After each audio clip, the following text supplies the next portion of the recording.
Berlatar pada tahun 2018, kisah akan berfokus pada seorang pria bernama Pan Seng. Ia merupakan programmer, lebih tepatnya ahli dalam bidang pengembangan perangkat lunak seperti aspek teknologi dan sistem operasi. Pagi itu, ia menghadiri acara di perusahaan tempatnya bekerja, berharap akan mendapatkan promosi untuk menjadi CEO baru. 有请我们的新任 CTO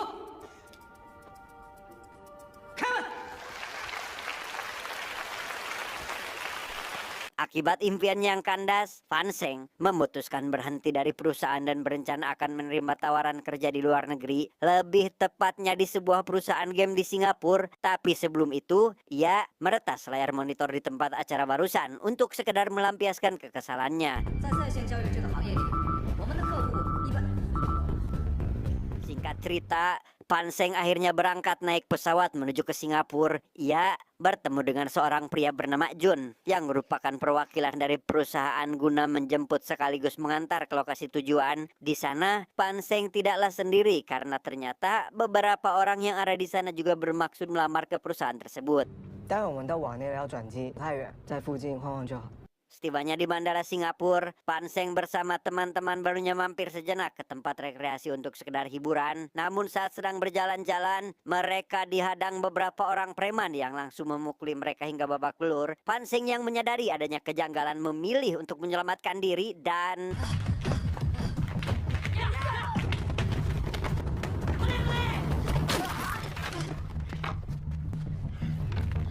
Singkat cerita, tibalah mereka di sebuah pabrik bekas yang letaknya cukup jauh dari pemukiman, yang mana di sini kita akan diperkenalkan kepada seorang bos bernama Lu. Ia langsung membawa mereka berkeliling untuk melihat-lihat tempat itu terlebih dahulu, yang ternyata merupakan sindikat kejahatan online. 这些都是提醒，也叫推，他们负责聊天进货。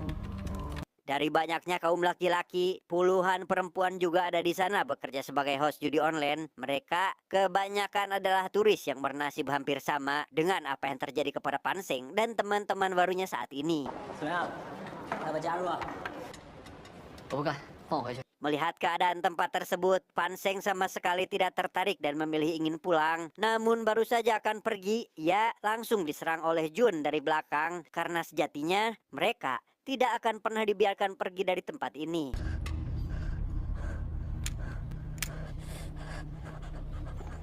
Setelah itu, Pan Seng yang tidak bisa berbuat apa-apa langsung diantar ke lokasi yang akan menjadi rumah barunya, yang mana di tempat itu ia bersama puluhan pekerja dikumpulkan dalam satu ruangan, di mana Jun kembali menghampirinya dengan maksud meminta agar Pan Seng memberikan kabar kepada keluarga jika dirinya baik-baik saja. 这边很美，我跟同事玩得很。 Keesokan harinya, Pan Seng berkenalan dengan seseorang yang bernama Jim, di mana wajahnya nampak babak belur akibat berusaha kabur. Jim juga menyarankan Pan Seng agar tidak sampai berbuat nekat agar tidak mengalami nasib yang serupa dengan dirinya. Hingga sesampainya di ruang kerja, Pan Seng yang sejujurnya ogah berada di tempat ini pun mengabaikan perintah yang diberikan oleh Jun dan...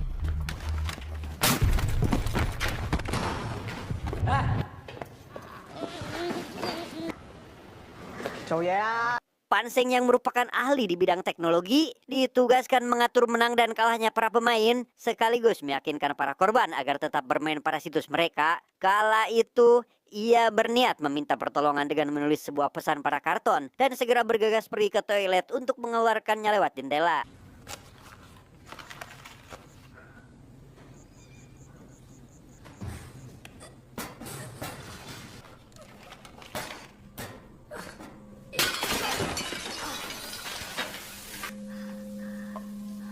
Dia bernama Ana, salah satu wanita yang bertugas di bagian host. Menyadari jika Pan Seng sedang berusaha ingin meminta pertolongan, Ana yang sejatinya sudah cukup lama berada di tempat ini pun memberitahu Pan Seng agar jangan bertindak gegabah karena akan mendapat masalah besar apabila ketahuan. Di sana, Ana bercerita terkait dirinya yang dijanjikan kebebasan oleh Lu apabila pendapatannya sudah mencapai 5 juta yuan atau sekitar 10 miliar rupiah. Mendengar hal itu, Pan Seng segera menawarkan jasanya agar Ana bisa lebih cepat mencapai target dengan syarat Ana harus membantunya keluar apabila sudah dibebaskan nanti. 我帮你完成业绩，你帮我出去报警好吗？ Dan ya, Jun yang rupanya sedari tadi menunggu Ana lantas menggedor-gedor pintu. Hal itu membuat Pan Seng seketika panik dan berencana akan membuang tulisan tadi ke dalam kloset. Namun karena keran airnya malah macet, ia pun segera kembali mengambilnya dan terpaksa menelannya agar tidak ketahuan. Sejenak, kita akan dialihkan pada masa lalu Ana sebelum sampai ke tempat ini. Ya, merupakan seorang model terkenal, namun karirnya seketika merosot akibat oknum tidak bertanggung jawab telah menggunakan gambar wajahnya sebagai seorang wanita penghibur. Hal itu membuatnya langsung dikeluarkan oleh atasan dan tidak diberi gaji karena dianggap sudah mencemari nama baik perusahaan. 有损公司形象，解约。 Mengetahui hal itu, sahabat Ana yang bernama Suang lantas memperkenalkannya kepada Jun. Dan dari sinilah awal mula ia diberikan tawaran untuk menjadi host judi online dengan gaji besar, di mana hal itu membuat Ana langsung tertarik dan segera menerima tawarannya. Sesampainya di tempat itu, Ana bersama beberapa wanita lain langsung diajarkan untuk menjadi host sekaligus cara memenangkan taruhan kecil. Karena kedepannya pihak programmer lah yang akan mengatur menang atau kalahnya permainan. Ana hanya perlu melakukan live selama 6 jam dalam sehari.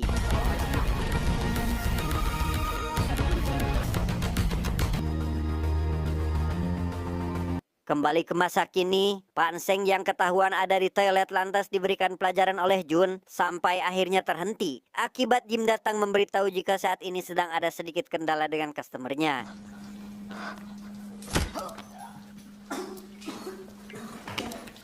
Beralih ke negara Cina, lebih tepatnya sebuah studio penerjemah bahasa. Beberapa orang karyawan yang ada di sana seketika tergiur dengan tawaran pengiklan judul. Karena cukup dengan beberapa menit mengiklankan saja, mereka bisa menghasilkan uang. Di mana owner atau pemilik tempat yang bernama Tian pun setuju menerima tawaran tersebut. 你做决定。 Setelah mengantarkan pacarnya pulang, Tian yang seumur hidupnya belum pernah mencoba sensasi baru, malah iseng membuka situs judul itu. Dan di sana, ia terus-menerus menerima kemenangan meskipun hanya bermodalkan taruhan kecil, yang karena merasa jika dirinya lebih jago daripada bandar itu sendiri, Tian lantas memberikan trik bermain kepada teman-temannya. 连输10把的概率，无论我们输了多少，下一把下 double，我们只要赢1把就能上来。 Pada kesempatan berikutnya, Tian yang berniat ingin membelikan alat musik mahal untuk pacarnya memutuskan all in dengan mempertaruhkan semua deposit, di mana hal itu merupakan kesalahan besar karena kali ini ia justru malah mendapat kekalahan.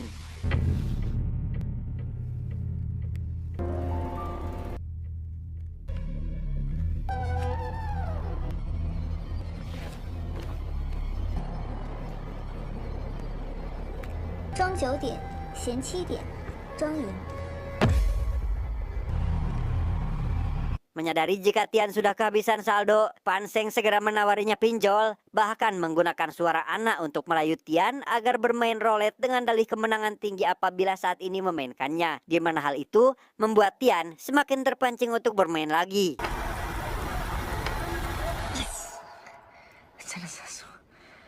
Dan benar saja, Tian keesokan harinya memberikan hadiah kepada pacarnya, membuat si wanita yang bernama Yuli merasa senang karena dari pengakuan Tian ia membeli alat musik itu menggunakan uang hasil kerja kerasnya sendiri. Yang bersamaan dengan itu, Ana kembali mengajak Tian bermain roulette, membuatnya sampai tega mengabaikannya. Karena ponsel miliknya sudah diretas oleh Pan Seng, Tian yang saat ini diketahui sedang menonton pertandingan basket pun diberi tawaran untuk melakukan taruhan jubol. Namun karena mengalami kekalahan, Tian bahkan nekat meminta 3 bulan gajinya ke para bos tempatnya magang, hingga rela melakukan apa saja hanya karena ingin bermain judol. 乔4、乔6、乔13，这都氧化了，打包一起8千喽，没问题，我就拆拆看。 Beberapa hari kemudian, keluarga Tian didatangi preman karena belum bayar uang pinjaman, sehingga demi mendapatkan tambahan waktu, ia pun harus rela mendonorkan darahnya ke beberapa rumah sakit, membuat sang ayah merasa kasihan dan segera melunasi semua hutang putranya itu. 因为我都走够赛了，你还蛮应该放过我仔啊！ Demi mencegah hal itu kembali terjadi, si ibu tidak akan membiarkan putranya memegang Android dan hanya diberikan HP jadul sekedar untuk berbagi kabar. Namun bukannya bertobat, Tian justru semakin menjadi yang kali ini nekat menjual mobil pemberian dari orang tuanya untuk melakukan deposit. Berlokasi di sebuah kafe, Tian yang tidak memiliki ponsel Android akibat disita oleh ibunya meminta bantuan Yuli untuk memasangkan taruhan tinggi pada pertandingan bola, di mana Yuli tidak dapat menolak permintaan itu meskipun sebenarnya tidak ingin kekasihnya melakukan judi lagi. Tapi tebak, apa yang Tian dapatkan kali ini?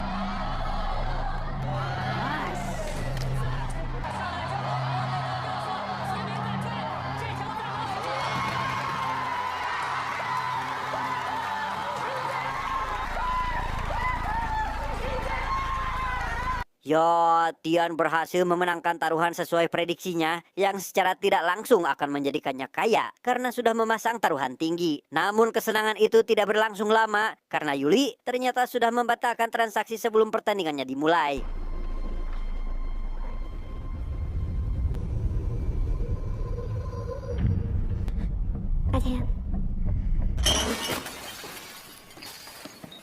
Keesokan harinya, Tian mengunjungi kediaman neneknya untuk sedikit bercerita terkait dirinya yang sebentar lagi akan menikah dengan Yuli dengan membawa niat terselubung, yaitu mengambil semua emas milik si nenek yang tersimpan di dalam laci tanpa sadar jika si nenek akan memberikan uang yang semasa hidupnya ia tabung demi cucunya.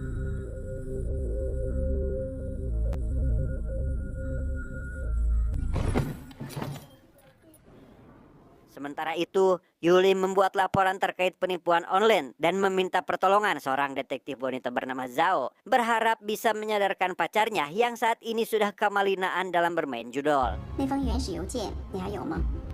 有。行，我知道了，回去等消息吧啊。 Bukannya bertobat, Tian justru malah semakin menjadi dengan mengurung ibunya di kamar, bermaksud meminta kembali ponselnya yang telah disita. Si ibu akhirnya pasrah dan memberitahukan sandi berangkas penyimpanannya. Namun Tian justru malah mengambil surat kepemilikan perusahaan kecil milik keluarganya. Ia langsung menggadaikannya untuk kembali bermain judol. 他上线了，问还有什么内幕消息？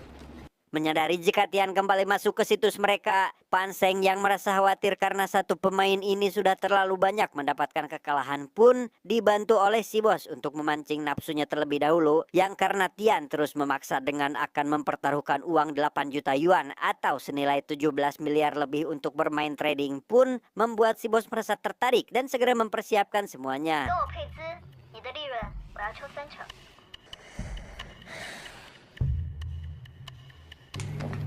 找 Q 弹开水房，倒计时5分钟了。 Setelah memastikan uang masuk ke dalam puluhan kartu rekening, si bos segera meminta para anak buahnya agar melakukan penarikan ke tiap bank yang berbeda karena ia hanya memiliki waktu 10 menit untuk melakukannya.